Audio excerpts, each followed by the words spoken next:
We are going to go ahead and get started here. Just a few housekeeping items before we do.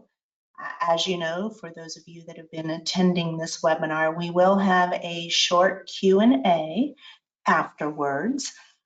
Please feel free to submit your chat via chat. Brittany, my colleague, will be watching for those to come in. And if you don't have time right now, you can always email me afterwards, and I'll provide you with my email when we get to the end here.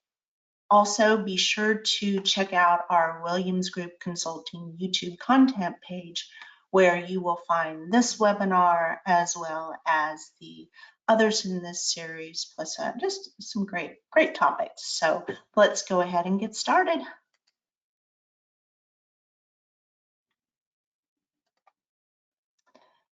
Okay, again, first and foremost, thank you for joining me today. My name is Robin Elliott. I'm President of Consulting at Williams Group. And throughout our 6-part series, we have been discussing schedule optimization. So far, we have covered turning shoppers into loyal patients, how to effectively schedule, technology and confirmations with our friends from Weave, and how to slide the schedule to meet your daily exam goals. That's what I like to call secret sauce. Now we are ready for part 5 of our 6-part series, effective pre-appoint and recall. Today, I'm going to be guiding you through how to just increase your patient retention and discuss the differences between, appointing and recall, and how to successfully manage those. And just as a side note, while I mentioned that sliding the schedule is that secret sauce, for effective pre-appointing and recall truly provides you that ingredient to keep your schedule filled with real patients and not just ghost appointments. So let's get started with the best practices for engaging your patients at the right time and help you to create a successful patient communication system to foster that loyalty that we all seek in our practices. Let's begin with a few critical topics. First, it's truly a lot easier to fill your schedule with established patients than it is to get new ones. For those of you that have just opened your doors, figuring out how to find your patient in the first place, that is a whole different conversation, and it does take work. For those of you that have had your doors open for a year or more, retaining your patients is the easiest way to go. If you've created that 5-star patient care, they will come back to you because they already know you and they trust you. Number 2, those of us in the optometry world, we're passionate, we're crazy passionate about what we do. We know that we can change lives for the better. However, it's important to understand that for most people coming in and paying for an exam in eyewear, it's a grunge purchase. They don't have to do it, but they don't, excuse me, I'm stumbling. They don't have to do it, but they have to do it, but they don't want to do it. This is live, folks. Number 3, given points 1 and 2, most of your patients are happy to return to you, the path of least resistance, you might say, but they'll need a little bit of encouragement from you. So you must make it as easy as possible for them by creating that great experience so that they will remember and think of you first when that competition comes knocking at your door, and they will. They will knock. Remember, your established patients are truly like a gold mine for you in your practice. So let's talk about how to retain them. First, how do we communicate with our established patients is crucial for increasing patient retention, and why we recommend assigning a dedicated role we call the Patient Communications Facilitator, or the PCF. This person plays a vital role within your practice by actively managing and owning your schedule. The PCF provides personalized communication tailored to the patient's needs, monitors and adjusts recall efforts and keeps them relevant and manages the complexity of appointments and proactively addresses patient concerns. They also track and analyze data to continuously refine their approach and improve outcomes. Very, very important. In short, the PCF ensures a consistent patient flow by effectively managing your pre-appointing and your recall efforts. Because after all, without patients, nothing else matters. So very, very important. So this role, it can either be part-time or full-time, depending upon the size of your practice, and may involve several other team members. The PCF is focused entirely on reaching out to established patients who have not confirmed appointments. They're responsible for scheduling pre-appointments, if not done in the exam room, and managing recalls. By dedicating somebody specifically to this task, you can ensure that communication is consistent, clear, and effective. Now, a common mistake, which I see often, is to combine this role with other tasks, like handling incoming calls or physical reception duties. It's really, really important to recognize that it's too challenging to balance both incoming and outgoing communications effectively at the same time. So for this reason, we really, really suggest that your PCF's responsibilities should be solely focused on outbound communication. Even if your practice is small, allocating at least 1 hour each day to these PCF duties can really make a significant difference.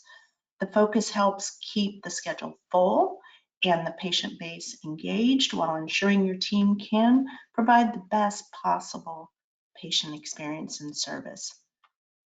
Let's switch gears a little bit now and talk about a subject that often can be a little confusing, or at least I've found it has been, especially for those new in optometry, the difference between pre-appointing and recall.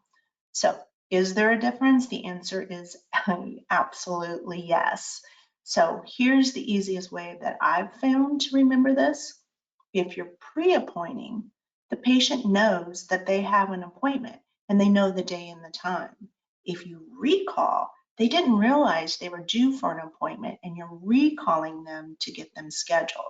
There truly is a difference between the two methods, both from the scheduling front end to the confirmation back end process. So, pre-appointing consists of two methods. Let's talk about directive pre-appointing first. This is a simple concept. It means that scheduling your patient's next appointment while they're still in the office for their current visit. The idea is that every patient leaves with their next appointment already on the calendar. So how do you do this effectively? Well, it's about being assertive. You might say something like, Mrs. Williams, we're going to go ahead and set up your next visit before you leave today. Most patients will go along with this, but if someone isn't interested, that's okay. Simply explain that you'll notify them when they're due for their next exam and move them immediately to your recall list. Some practices, they've been doing this method for years and with great success, but there's a little bit of a catch that goes along with this. It's important that you don't create what we call that ghost schedule, which is filled with appointments that people are less likely to show up for. This often happens if the next appointment is booked out a year or more without any essential follow-up communication. And remember, if you're scheduling beyond 2 weeks, you increase the chance that patients might look elsewhere. So here's the pros and the cons. On the positive side, this approach helps to fill your schedule well in advance. But on the downside, it can lead to a higher number of no-shows if you're not communicating consistently and clearly with your patients. Plus, being booked out 2 weeks which can easily happen if you've been in business for a few years. It's not a good thing as we would think it might be. We know that if you are booked out those 2 weeks or more, I should say over 2 weeks, approximately 25% of those patients who seek an appointment will look elsewhere if they can't get in. So very, very important for us. Let's consider the second method, which is selective pre-appointing. If you're new to pre-appointing, this might be a good way to start. We know that today's consumers often resist being told what to do, so giving them a choice can be highly effective. With selective pre-appointing, you offer the patient the opportunity, offer, that's the key point, to schedule their appointment for next year while they're still in the exam room. The key is that the doctor must clearly explain when and why the patient should come back. When the doctor establishes a strong reason for return, it makes it much, much easier to get the patient to schedule before they leave the room. If you have a scribe or a clinical optician, they can help you by booking the appointment right then and there. If not, they can go out and they can schedule with your PCF. Now, if you're doing medical pre-appoints, especially those needed within 6 months, these are generally easy to manage. Patients with a current medical diagnosis often understand the importance of the follow-up to ensure their eye health is maintained. And with the appropriate communication follow-up, you'll often see a high compliance rate as patients are reminded and motivated to keep their appointments. Now, as your practice grows, this method allows you to build a patient base who truly values the services and care that you provide. Those who aren't interested can be placed on your recall list. So, pros, number one, or actually, this method really tailors scheduling to those patients who value your services. It improves compliance for medical follow-ups, and with proper follow-up can achieve a much higher compliance rate. Con would be that it may require a little more effort from the doctor to establish the need for return visit, and it may not fill the schedule as predictably as directive pre-appointing can. But remember, we don't want to create that ghost schedule, and we definitely don't want to be booked out more than 2 weeks. We want to manage that schedule, slide that schedule. All right, moving on now to recall strategies. Remember, this is different from pre-appointing in that you're calling to remind that patient that they're due for an exam. There are 3 types of recall strategies. There's direct phone calls to the patients, which provides a personal connection. Automated patient communication systems, which auto calls, emails, and or texts patients. And then there's that good old snail mail, postcards or letters being sent out. So let's dive into these strategies just a little bit more. Direct phone calls, they truly are the most effective way to connect with your patients, especially your Gen Xers and older patients, because this strategy truly helps to maintain that desired personal connection. Patients feel valued when they hear from a familiar voice or from a practice. We know, though, that it can be challenging to reach people in today's busy world. So consider leaving a brief message that is non-specific. So, for example, I call and I might say, "Hi, Jack, this is Robin with ABCD Eye Care. Please give me a call back at your earliest convenience at 123-456-789. I'm looking forward to talking to you." Always smile whenever you're leaving a message or talking on the phone. It helps you to really bring that connection through. Now, keep it general to encourage a callback, and avoid messages due to privacy concerns. Can we say HIPAA? And especially avoid leaving messages with children. Aim to speak directly to the patient whenever possible.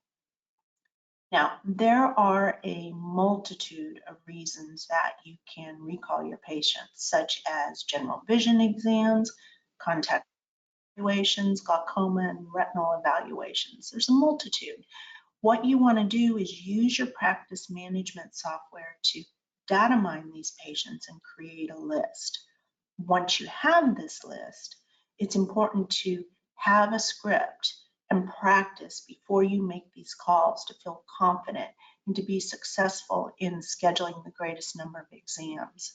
If you would like to reach out to me after the webinar, and I'll give you my email here at the end, I can supply you with a list of reasons to explore, as well as I have scripting for handling those negative responses. All right. Our next strategy is automated patient communication systems. In this day and age, I would be remiss to not recognize the role of technology that helps make your receptionists and your PCFs jobs easier, more efficient, and more accessible for your patients.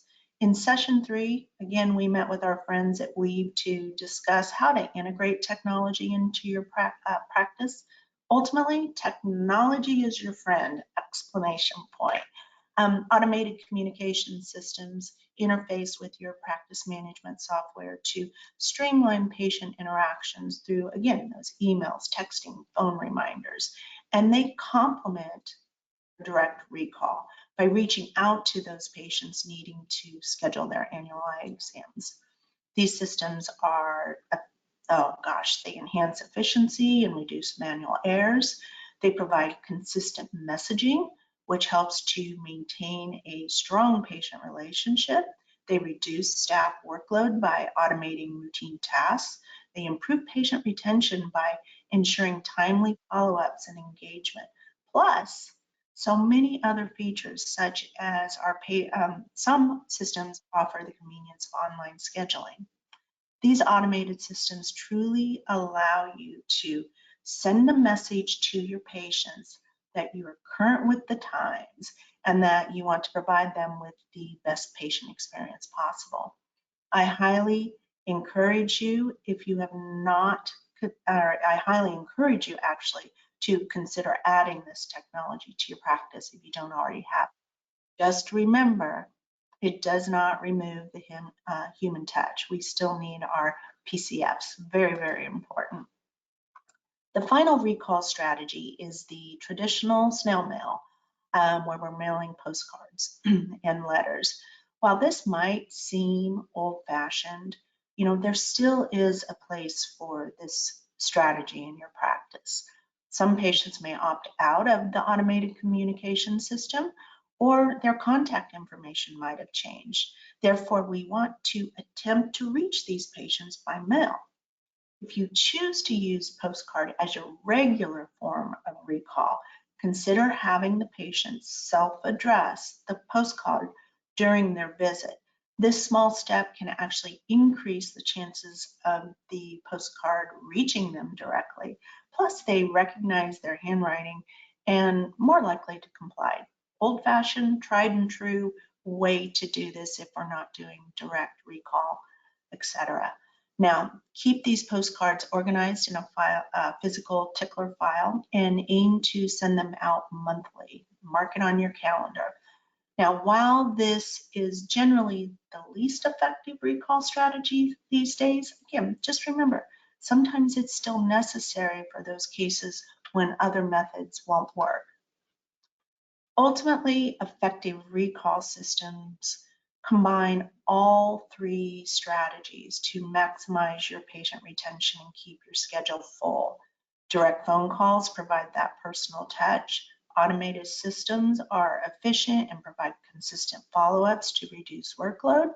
Postcards and letters reach your patients who have opted out and or their contact information has changed. So very important for us. All right, one more final topic. Let's talk about tracking the success of your pre-appointing and recall efforts. Simply put, if you don't track it, you can't improve it. Data drives direction. Measuring these activities is absolutely crucial to identifying what works and what needs improvement.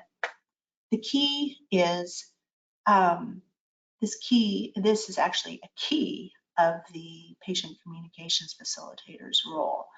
Each office may track these matrix differently, but it generally involves counting key activities such as the number of outgoing calls, messages that were sent through the automated system, the number of postcards mailed, the calls generated, the number of exams booked, the number of exams kept. While these take effort, or it takes effort to track this, understanding these numbers is absolutely essential to ensure that your strategies are effective. The goal is to set clear targets, monitor your progress, and consistently meet or exceed these goals. On this slide, you'll see an example of a tracking sheet that we utilize outlining the activities and behaviors that we monitor. So as we wrap up, I encourage you to review your current tracking system to ensure that you're set up for success. Track your results and enhance and modify. Master the art of managing your schedule and becoming the best PCF that there is. All right, let's review the key takeaways for managing pre-appointing and recall effectively. Define and assign the role of a PCF. Remember that retaining patients is more effective than acquiring new ones. Pre-appointing and recall are essential tools. Effective communication and follow-up, absolutely critical. And if you don't track it, you can't improve it. Okay, there you have it. Condensed version of pre-appointing and recall, part 5 of our 6-part series on patient schedule optimization. I will stick around for a few minutes here, and if there's any questions, feel free to submit them in the chat or feel free to email them to me anytime afterwards. My email is relliott@thewilliamsway.com. And also, if you're interested in receiving that recall list or scripting for handling negative responses, we also have other resources that we can help you with, including our Optometry Success Center, which is our online learning library full of excellent resources and tools for all aspects of running a successful practice. If you would like information for a monthly subscription for the OSC, again, just email me at relliott@thewilliamsway.com. And I would be remiss again if I didn't say be sure to check out our website at thewilliamsway.com. Here you will be able to see a portfolio of our services. Not only do we do consulting, we do transitions for doctors looking to partner or sell their practice. And then we also have WG Financial, where we do bookkeeping specifically for optometrists. All right, I will wait here just a couple of seconds, see if we have any questions in the chat. Brittany, if we do, just let me know. Otherwise, we will just kind of hang out here a second. Doesn't look like anything's coming in right now, which is quite fine. You have my email address there. I wish you all a fantastic day. Have fun managing your schedule. It's so important, and have a great upcoming weekend.